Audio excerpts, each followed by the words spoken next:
Hey folks, this is David from the Coachful Coaching Leadership Podcast. I have a quick favor to ask you before we get started. If you haven't subscribed or followed on YouTube, Apple Podcasts, Spotify, or the podcast platform of your choice, please do so. I would love your feedback. In every show note, in every episode, there is a link to rate this podcast. So it's ratethispodcast.com/Coachful Coaching. I want to make content that's good for you and better for all of us. All right, on to the show now.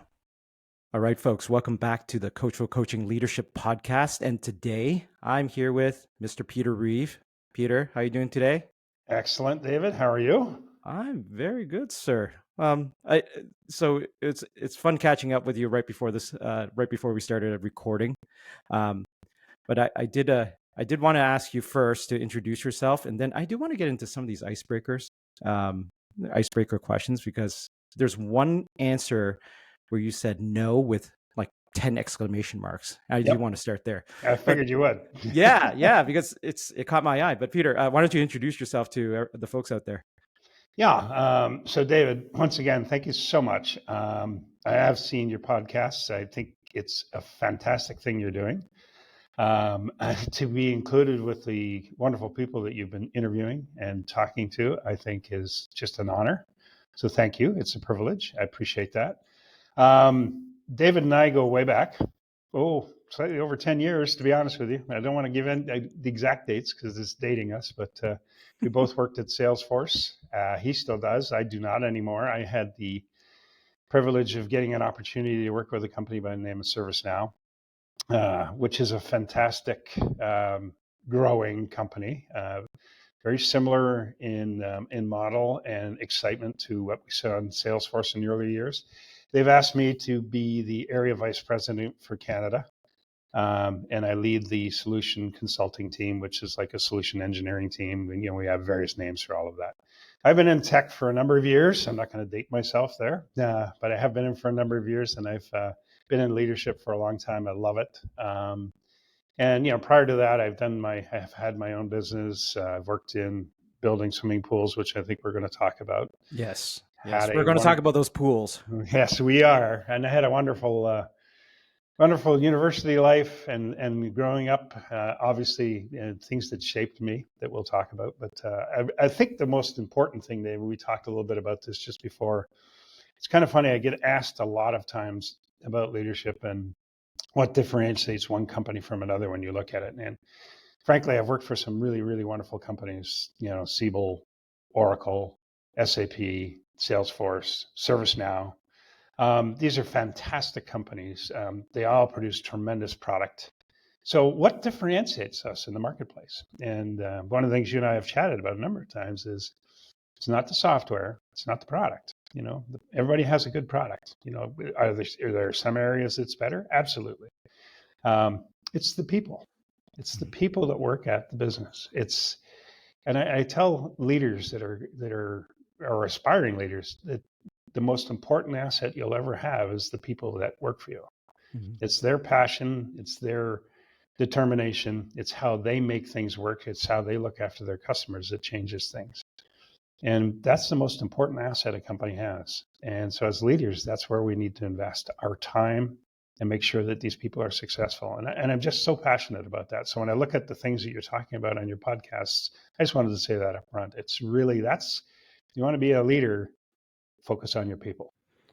Yeah. Thank you for sharing that, Peter. It's, focus on your people. It's both the most valid and truthful statement ever, through, I would say, beyond companies, within just life itself. People run a society, people run companies, people run everything around us. And if you invest in your people, you'll get the best out of everyone else. However, I do want to talk about when companies don't succeed. Mm-hmm. Mm-hmm. So the companies that don't invest in their people, don't invest in the time to mentor, to coach, to give them the tools to succeed. I guess, have you seen anything there? Oh yeah. What happens there? It's kind of interesting. You get in this business, especially in the tech business. We talked about the dot-com bust. Oh, yeah. Well, see, You you're know, dating those, yourself already. yeah. Well, I said we talked about it, so be careful about that. So, I don't know what you're talking about, Peter. yes, apparently you don't have Yeah, it, I have no clue. and at any rate, and then if you actually look through history, there's been always, the rise and fall of companies, and how does that happen, and why does that happen, and it's the manufacturing, the rush to be the best at manufacturing a particular item, the rush to be the Mhm. best at extracting raw material out of the ground or out of the forests, these kinds of things, and getting them to market. What they don't realize is, again, it really comes down to the vision of the leader and the vision of the people that are around the leader. Mhm. And then and the lack of investment in those people, and those people move on, and they either become competitors or go to their competitor. They haven't been taken care of properly, and those people start to really focus on the business and drive the business for somebody else, and that actually costs a business that felt that it owned everything and it could drive forward. And we've seen Mhm. this several times. And there's a lot of other decisions that happen. They make some mistakes, some faux pas. They don't invest enough in the product. They don't invest enough in their people, Mhm. and all of a sudden they're caught. I mean, there's a great story that's going on right now with a Canadian bank that didn't invest fast enough into becoming digital. Mhm. They put a strategy in place, and now they're really behind the eight ball, and Mhm. they have lost a ton of their customers. And they just didn't see it as an important thing to invest in. They wanted to stabilize their environments first, and so they're having a real problem right now. And Mhm. it's we don't think of those types of things failing, and the reality is they do. So Yeah. Yeah. It's um it's a repetitive story, right? yeah, yeah, It's a repetitive story. I guess along those lines, what came to mind, and let me ask you a few leadership questions right off the bat right now. sure, I, so there are there are the companies that have a good vision, have a vision, and they push forward there. I've also recently seen a number of leaders in my circle where with everything that's been going on in the past few years, pandemic, layoffs, and everything, it's almost like there. I've seen some over rotation to coddling. I'm gonna just call it out. Like, oh, I'm gonna protect my people. Like, you're a good leader, but they protect their people way too much, and protecting them from the realities, and you start falling behind in various ways because of that, and your people start falling behind. I guess, what advice would you give to folks out there who's might still be protecting their teams, who might be coddling their teams from the hard truths that are happening right now? Maybe there's going to be a recession, maybe there isn't. Maybe there's going to be layoffs, maybe there isn't. What advice do you give to leaders out there for that? yeah. It's really interesting. I mean, business. We as leaders really want to make our people successful, and sometimes that means they're not in the job that they should be in to be successful. Mm-hmm.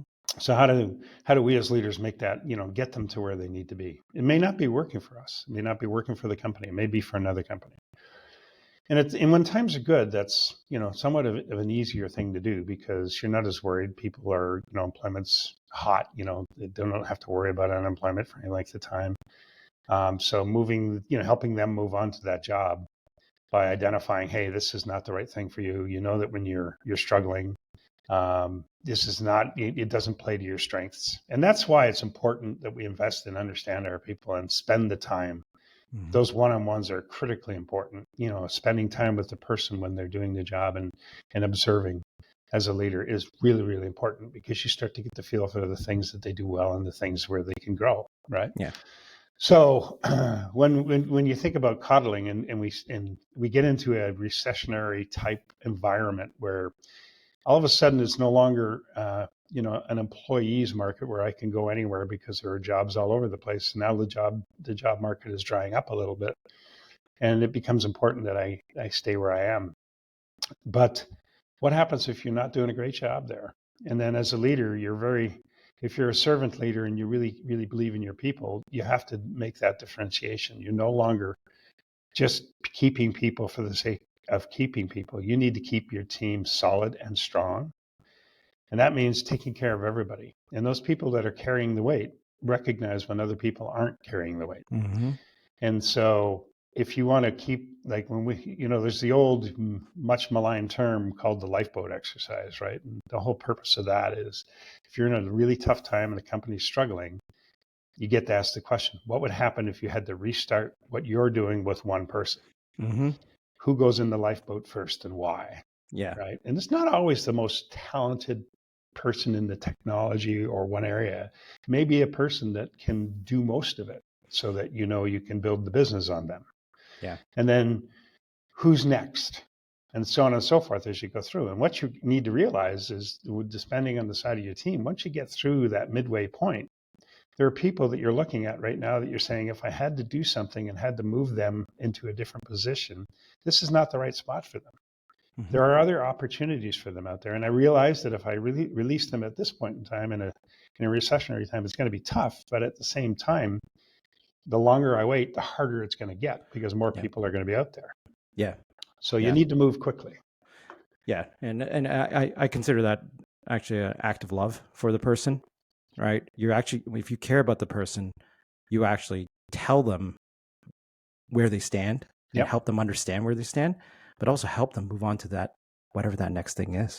Yep. Right. And I see that as actually caring. It's not good to hide that from them. No. But, you talk about starting a new company. I've heard a leader say, okay, who's in the foxhole with you? Right. The trenches, right? Yeah. Who's in the trench with you? Who's number one? Who's number two? But you could use many analogies there. Sure. Exactly. I do want to get to some of these pre-podcast questions that I gave you, Peter. These are some of the icebreakers. I asked you, can you share a crazy but true fact about yourself, Peter? And you said no with like 15 exclamation marks. Yeah. Tell me more about the no. It's funny because I thought about it. I said, what do I want to share in a public environment that is crazy, but kind of funny, and most people don't know. And I thought there's a few things that obviously we all go through, and I went, yeah, we really don't want that out in the social media world. So I went, beyond some things we're going to talk about that most people may not see me as because of the job in it or that kind of thing. I felt, you're not going to get any of that stuff, Dave. It's just not going to happen. Those are for you and I over a beer sometime. Okay. All right. I'm going to let that rest for now, but I'm going to hold you to the beer. There you go. I also asked you, is there anything you've changed your mind about lately or anything you've doubled down on? And what you want to talk about that? Changing my mind. Yeah, I think, it was funny because I went, geez, I probably change my mind like 2 or 3 times a day when I think about it. No, I'm not that flighty, but to be honest with you, we talked about it in the pre podcast questions. The reality is, I think as we professionally mature and also mature as an individual, you start to realize that you don't have to be the first one to speak up. You don't have to rush into things. And there's such a desire, and especially in the tech industry, to get your idea out there. Mm-hmm. And sometimes you want to get it out there without fully thinking it through. Now, when we're blue skying and sitting in a room, that's a great idea. Get the idea out there and let's all play with it, kind of thing, and see where it goes. But, as you think about a leader, as you think about working with people, I've heard this advice so many times in so many sales training. And, whether it's in person or over the web, is, you've got one mouth and 2 ears. What should you do more with, right? Mm-hmm. And the whole idea of listening. So, it's great. It's great for salespeople because we hear things. But as leaders, the biggest challenge is to understand what's coming to you or what a person is saying. And so, and I have to be honest. We've all gone through unconscious bias training and like how do you react to people? And I'd hate to say it because I didn't believe it was like this, but we all carry biases and we all carry we are quick to judge sometimes. And I realized that was something I really wanted to change. I've been through the training. So you need to realize when you have that unconscious bias, and you need to realize that you're judged. And I suddenly realized to myself that, hey, I am judgy. I can look at something and already make a decision on it and then find out, sometimes an hour later, sometimes days later, sometimes years later, that wasn't the case. And if I had just dug in a little bit, I would have realized that person wasn't. There was a reason they were doing what they were doing. Mm-hmm. So what I've really worked hard on is to listen and poke at things, do almost like discovery when you think about it. Just ask more Curiosity. questions. Yeah. Just get more curious about what they're doing. Ask questions. Listen.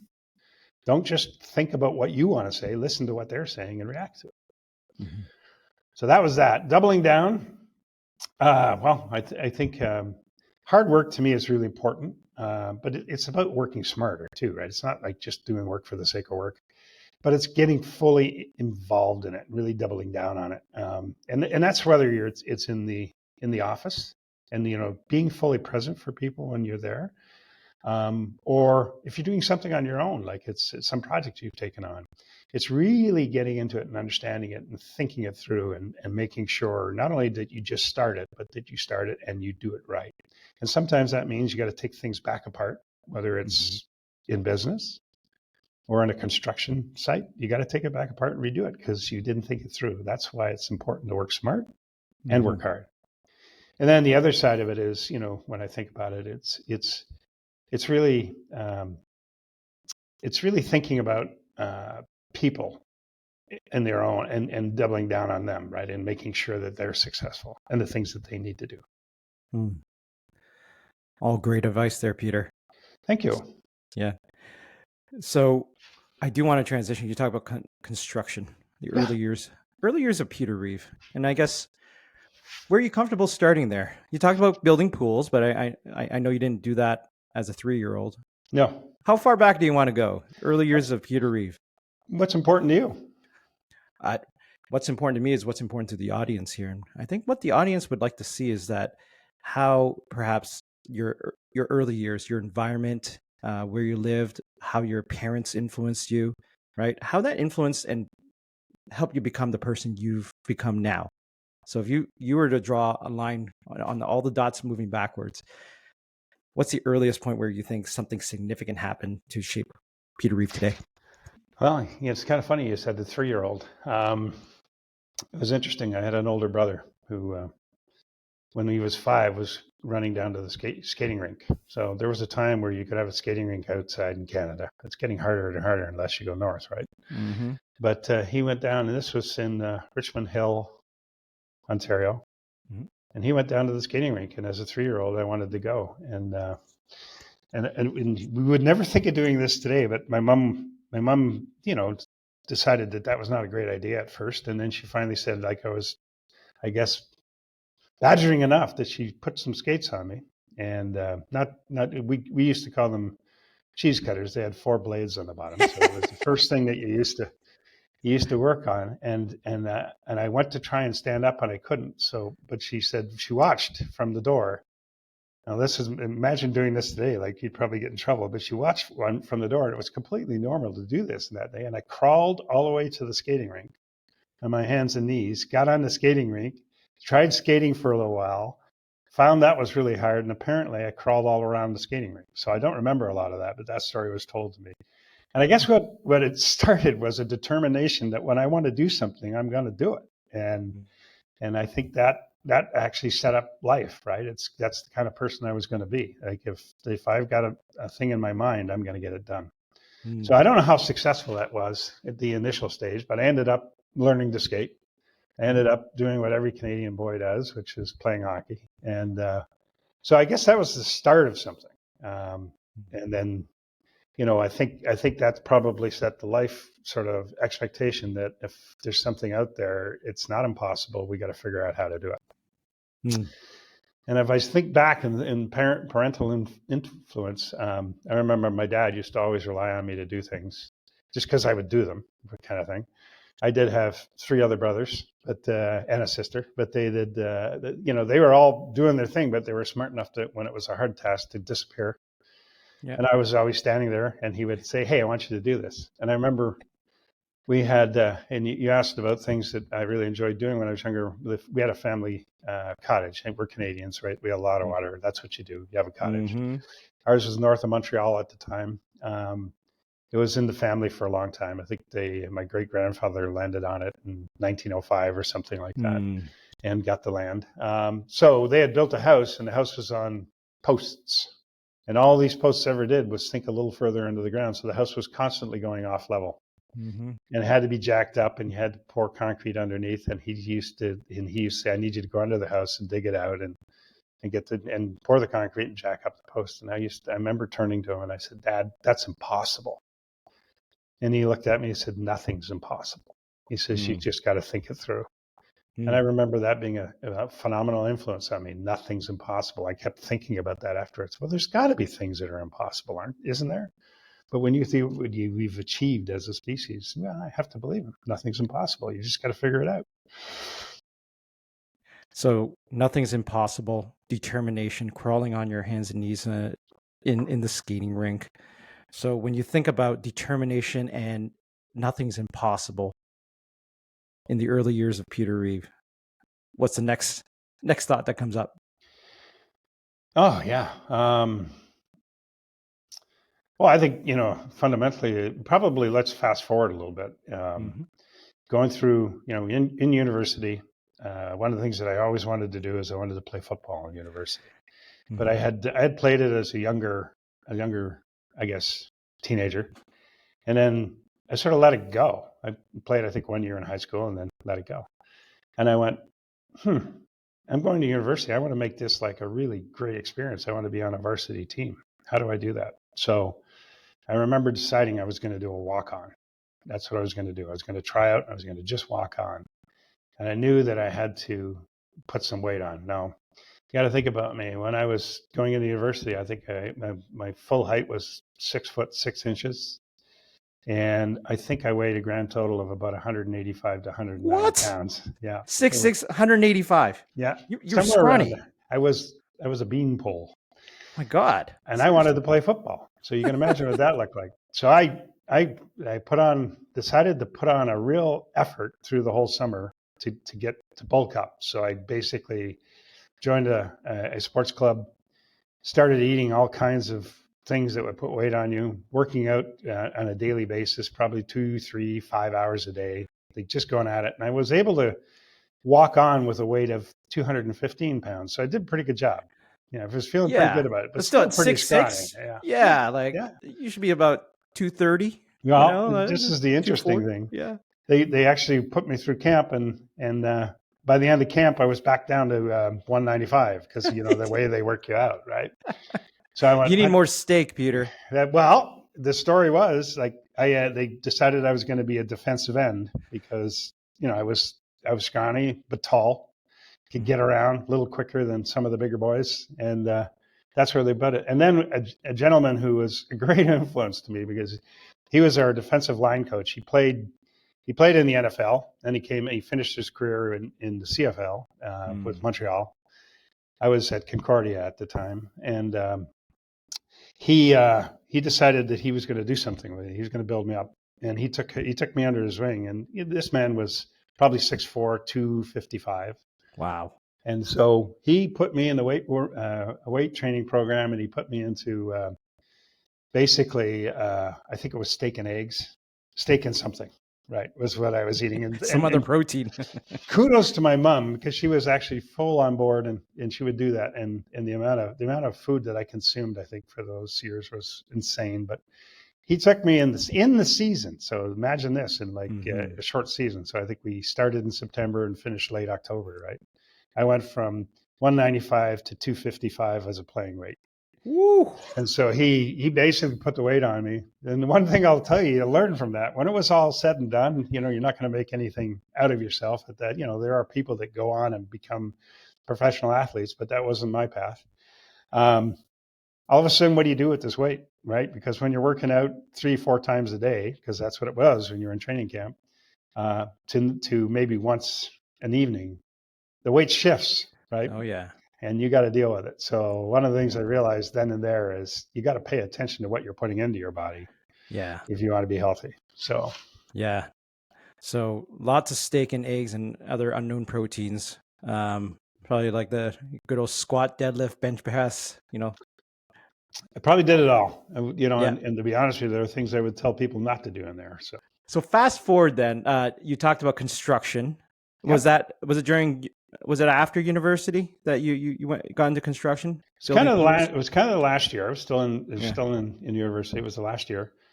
A company I was working for summer employment, and actually, they kept me on through the year, so I could, whenever I had free time, I could go and work for them. They took care of swimming pools in Montreal, so you know how short a season that is. Yep. And they went out of business. We were talking about that earlier in the podcast, and people make mistakes, don't invest properly. These guys tended to pull the money out of the business as opposed to reinvesting it back in. Mm. And I thought, this is a viable business.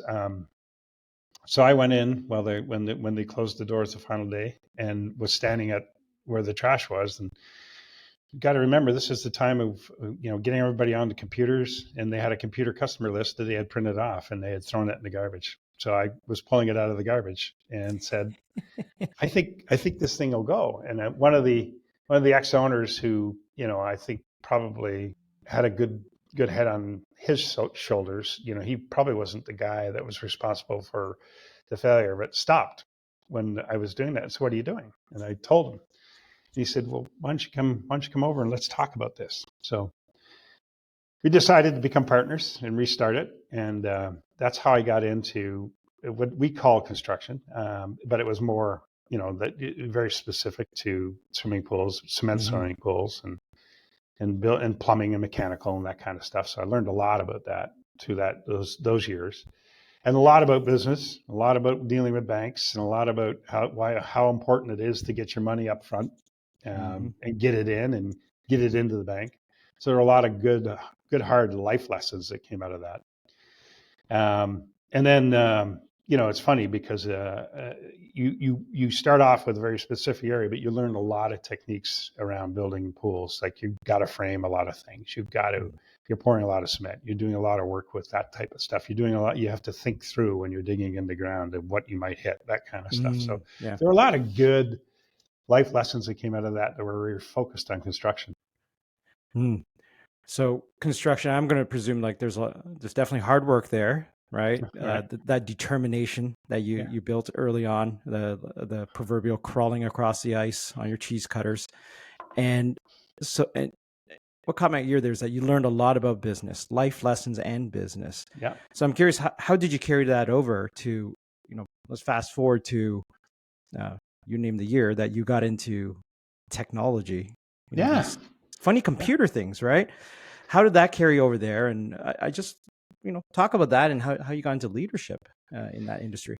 Yeah, well, bearing in mind that because I was in my own business, eventually we, would start hiring people. And I remember, I think I was 21, 22, maybe 23 when I was the owner of the company, and I was hiring people. And when they found out that I was like sometimes 6, 7, 8 years younger than they were, they just, what the hang? How did you do this? But the reality was you had to get people to work for you, and you couldn't just do it because you were the boss. I mean, you can have that decision, and people will for a period of time work for you, but they'll do the job, and that's what they'll do. What I wanted was people to have the same passion I had for the business.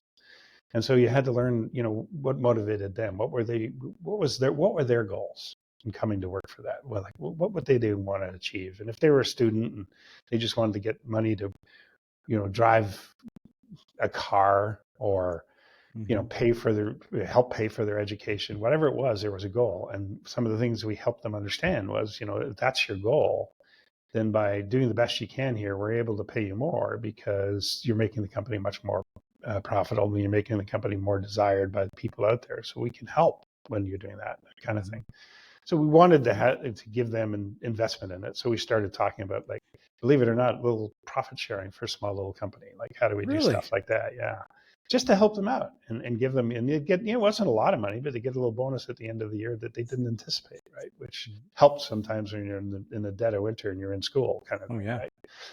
So it was, how do we make people that work for us feel more important? And so how did that transition to the computer industry? Exactly what you said. It came to a point in time where there was a downturn in construction in Quebec, so there was a whole bunch of companies that had a lot of equipment that just decided that they had to use the equipment. So they started bidding, and it became very non-profitable to drive this business that we had.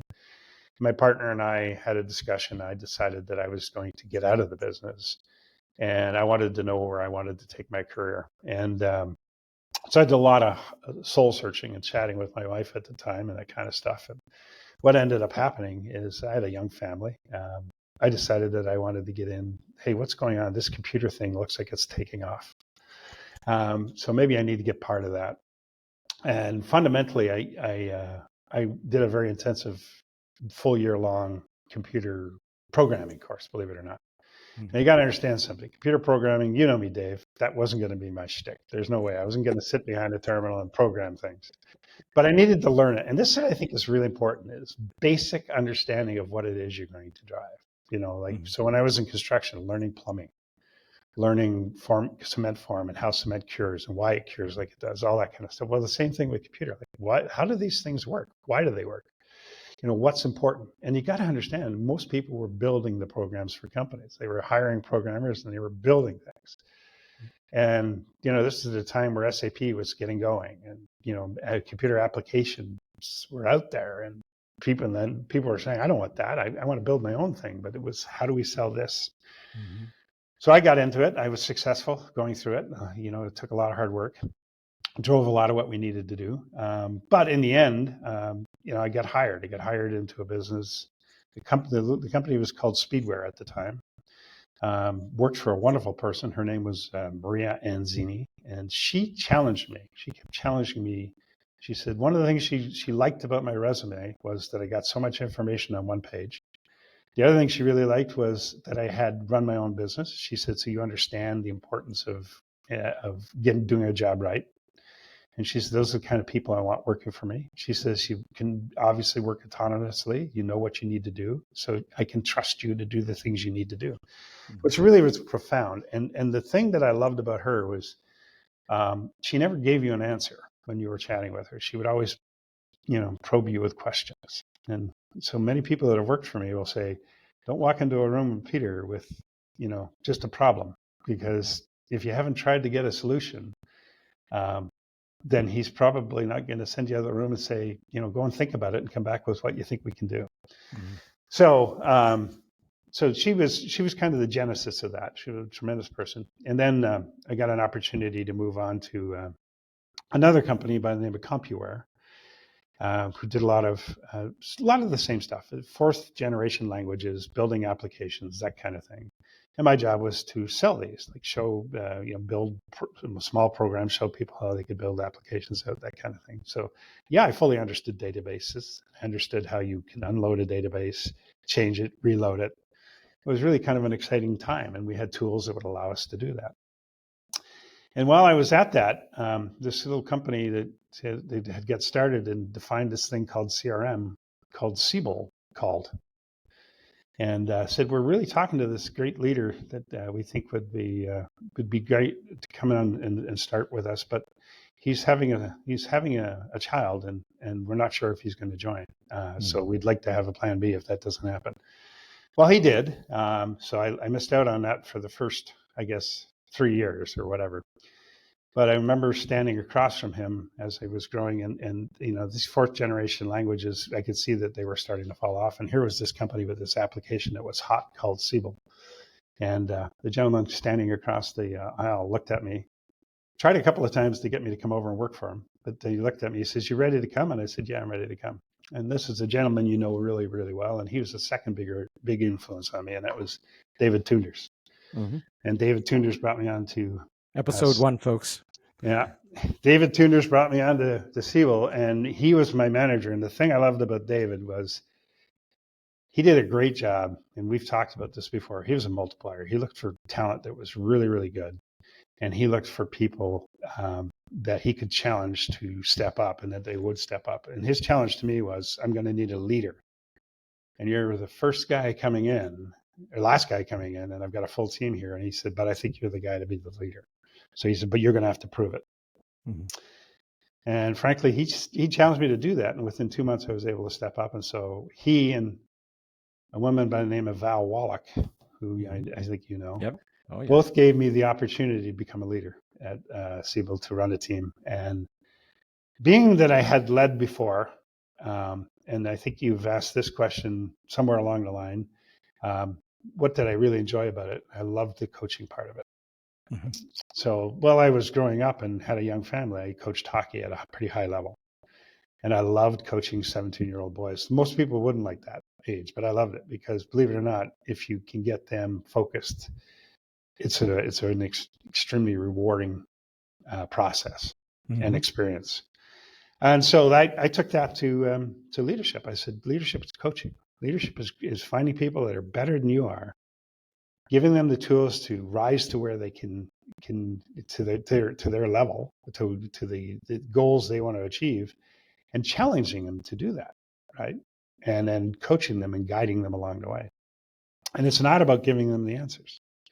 You know, one of the greatest management trainings I had was a gentleman. He used to say to me, he said, you know, people have problems. Think of a problem like a monkey on your back. And he says, people want to come into your office if you're a leader and you've got an office, or to your desk if you're a leader at a desk. He says, and they want to hand you that monkey because now they don't have to deal with it anymore. He says, and your Mhm. job as a manager and as a leader is not to take the monkey. Mhm. Mhm. And it's funny. That's the difference between somebody that manages and somebody that leads, Yeah. right? It's quite it's a great metaphor, Yeah. right? Sometimes and it's not just like in the context of leadership, it could be parenthood, as a parent and such. It's they'll come to you and if you're a problem solver, I'll put that in quotes, your natural reaction is, "Oh, son," or "just do this." Whereas you're actually it's not good for their future. No. And this I pause there because I've had to say that to family members too. It's like, why are you so tough on him? I go, I'm training him to be an independent man, right? And an independent woman for my daughter. That's why I'm doing this. That's why Yep. I'm tough on them on certain things, Yep. because you don't see that, and these would be family members. You don't have to worry about that. I do, right? And what I'm trying to do here is they'll derive freedom from the independence. You get independence by being able to think on your own. You think on your own when you're challenged to do so. Yeah. So you sparked the thought there, parenthood, but do you find there's a lot of parallels in parenthood as well as leadership? Oh, 100%. And that's not to say that people that work for us are children or like our No, kids. That's no. to say that, part of the reason, it's really funny. I mean, we don't have, as leaders, we don't have a bag of solutions that we can just draw from, right? Mhm. We have experience, but when you're a young leader and you're starting out, you don't have the experience, right? Well, so what makes you the leader?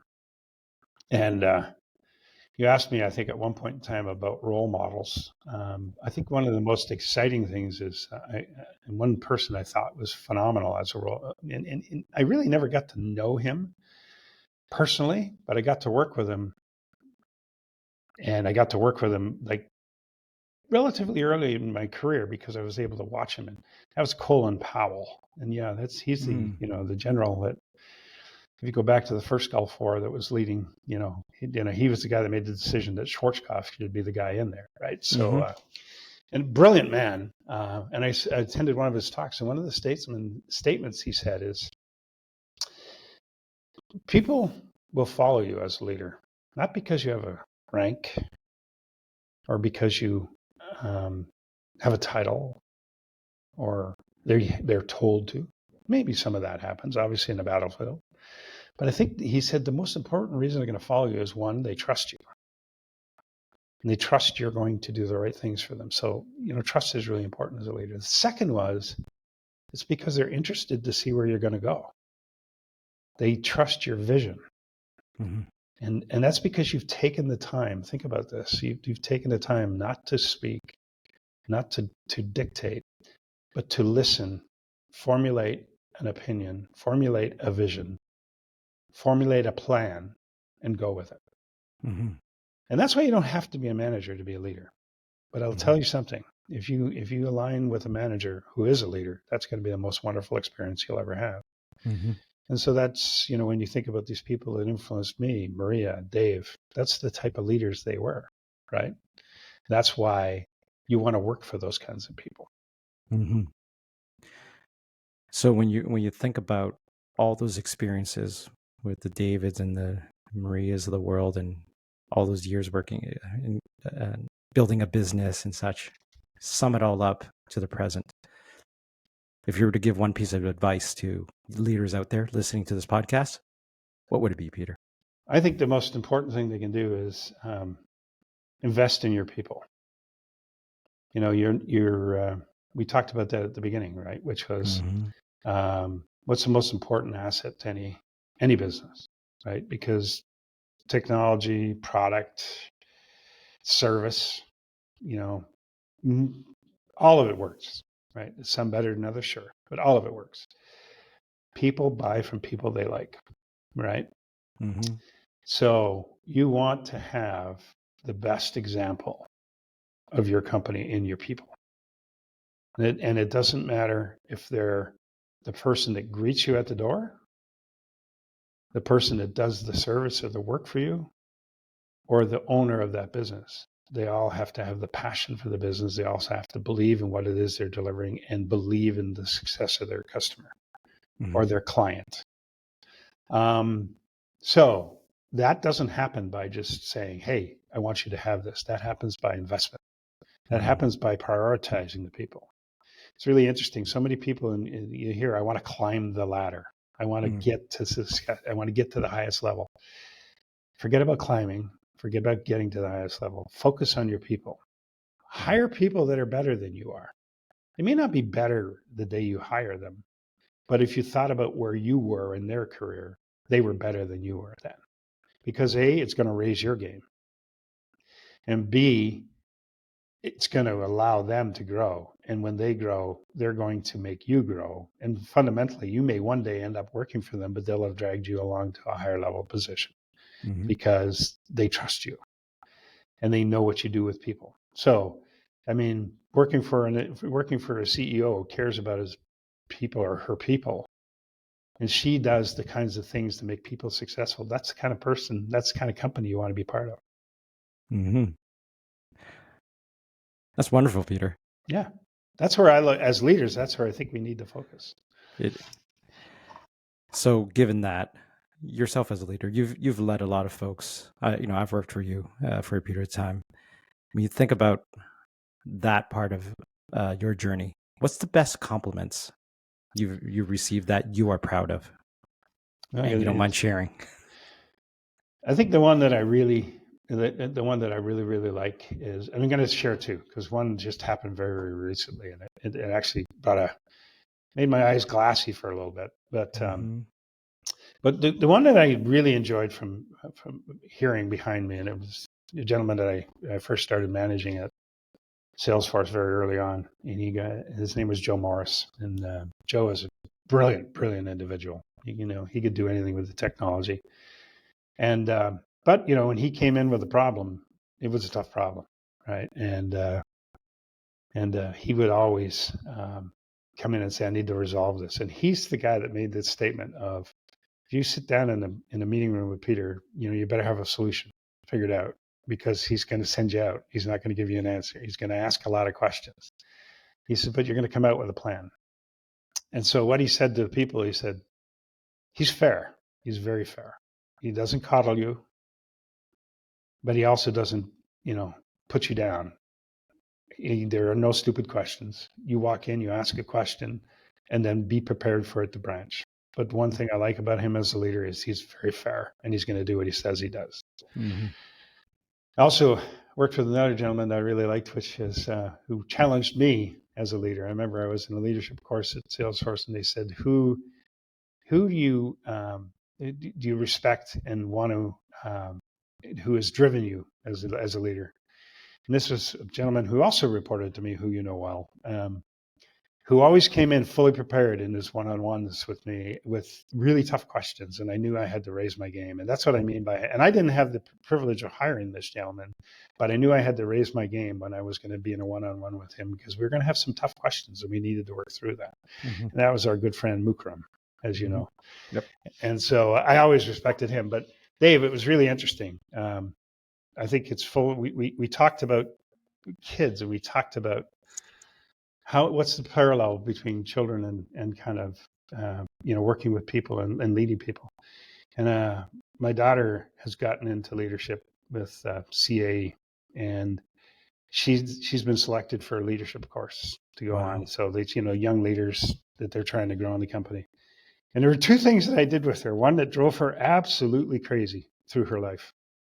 And one of the statements, she was one of these ones that went into university and put these, statements on her wall of, just really little inspirational phrases and paragraphs that she'd have. And one she refused to put on was one I did when she was young, and she was quite an athlete, and she played high level of hockey, women's hockey, and things were tough. It was hard. And I remember she used to always say to me, she said, "Dad, this is really hard." And I said, one of the things I'd say to her, well, if it was easy, everybody'd do it. And she turned to me, and I sort of modified something, and I stole it from Henry Ford, but my dad, it was a statement that my dad made. Remember, nothing's impossible. Well, I turned to her and I said, whether you think you can or you cannot, you're absolutely right. Mm-hmm. And that drove her nuts. So when she got into this leadership course, she had to put down a statement that inspired her. What do you think she put down? I have no clue, Peter. Whether you think you can or you cannot, you're absolutely right. And then the other thing she put down there was, it brought tears. She said, and this is something that she said about me. She says, my father, it's what mentor has had the greatest impact on you? She said, my father. He's an incredible and empowering leader. Mm. He challenges you to find the answers. This is my daughter, not somebody working for, to find the answers within, and never tells you what you should do. He is the type of leader employees gravitate towards as he elevates everyone around him. And that's the kind of leader I aspired to be. And to hear that from my own child who refused to put that statement down. And, you can imagine the fun we've had. And she's as stubborn as I am. For her to put that down, I thought, that's so.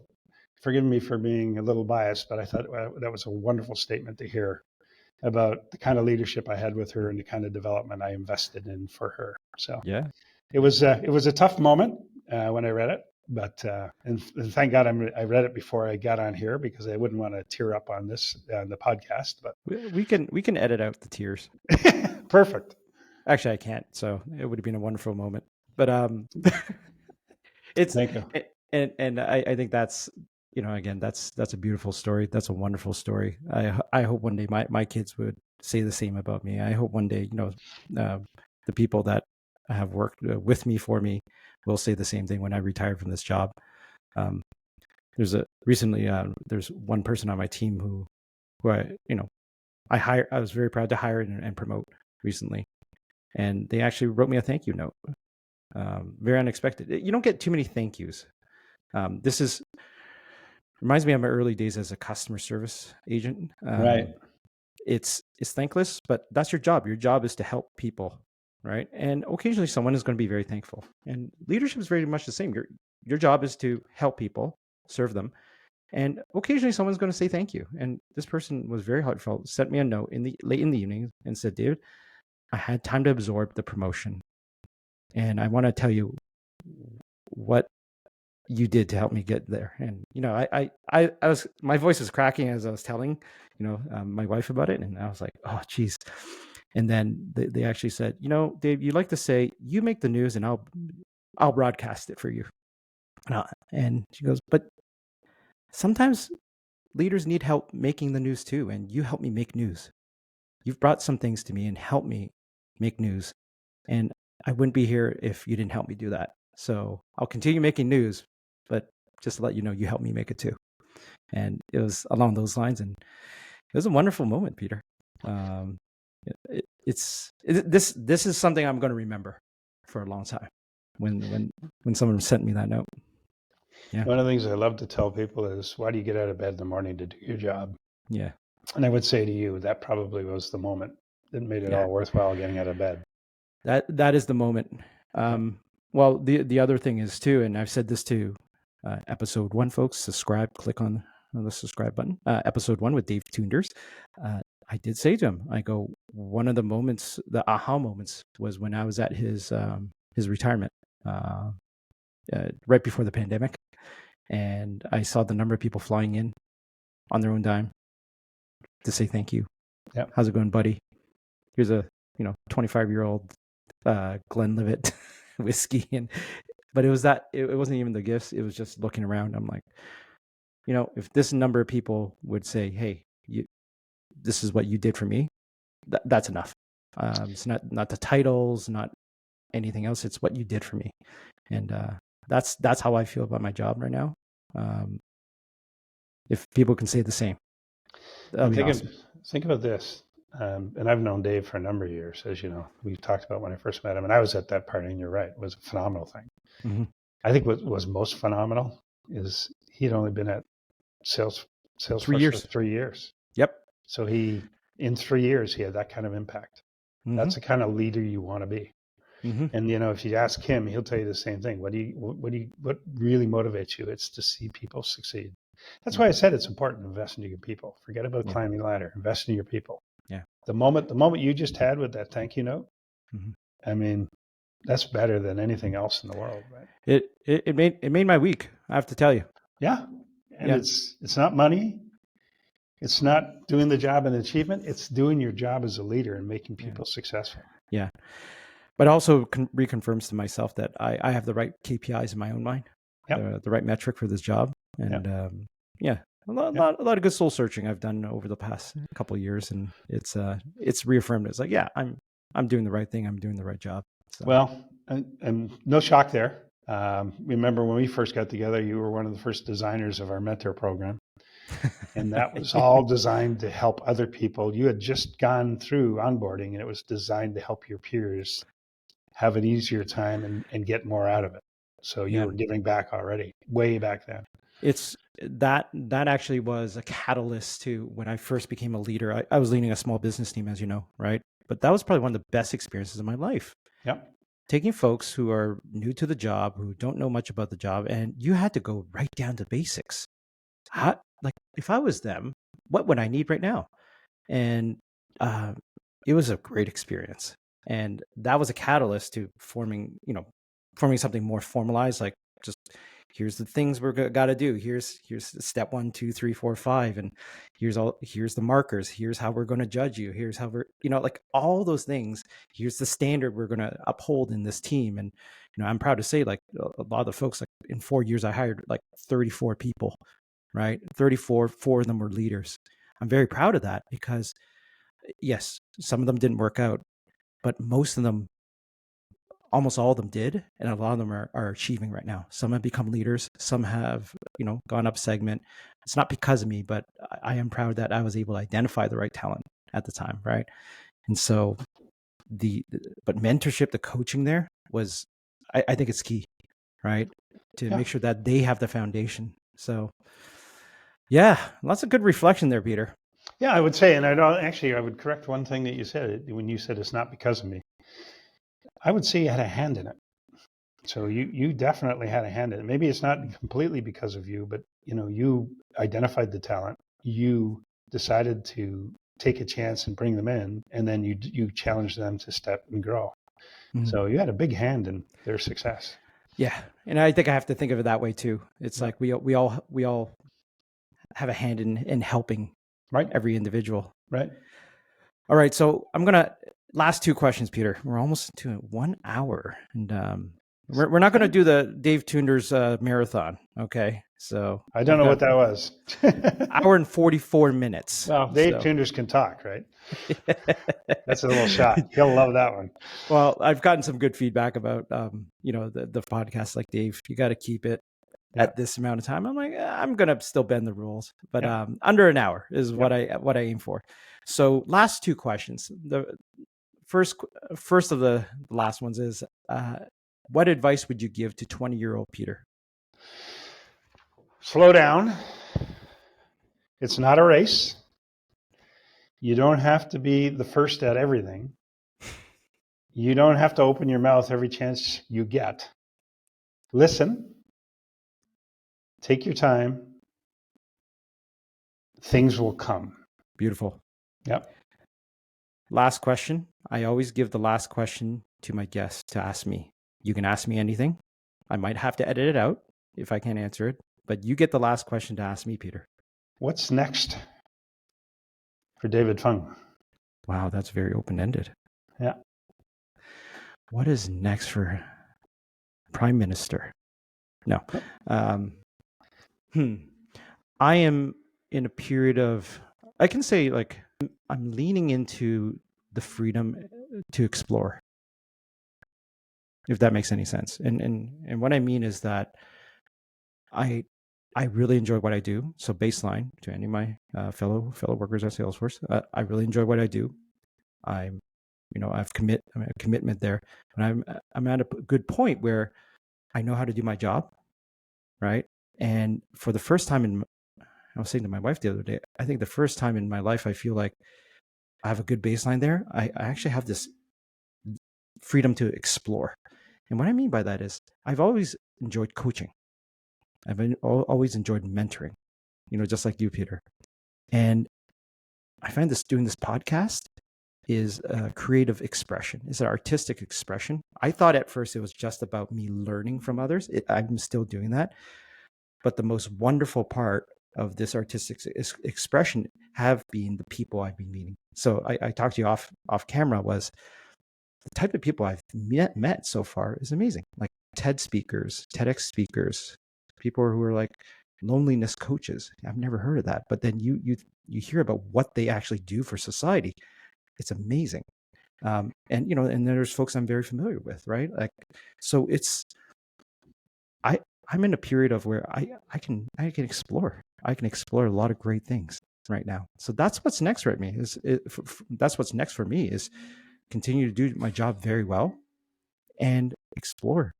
What else is out there, because I picture myself at one point in my time and one point in life, like I probably will retire one day, Peter. Retire from tech, but it doesn't mean I'm going to retire from life. So whatever that next thing is, it's probably could be 5 years from now, could be 10 years from now, could be 15 years. I have a lot of runway to go still. So this is my creative freedom, and I'm expressing it right now. Cool. That's what's next. And all I want you to do as you do this, because that's a wonderful place to be, is keep thinking, what's holding me back?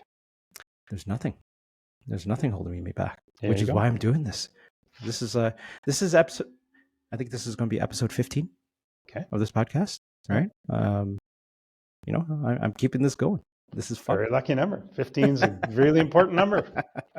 Watch, I'll probably get the episode number wrong. There you go. So, well, Peter, it's been a pleasure speaking with you today.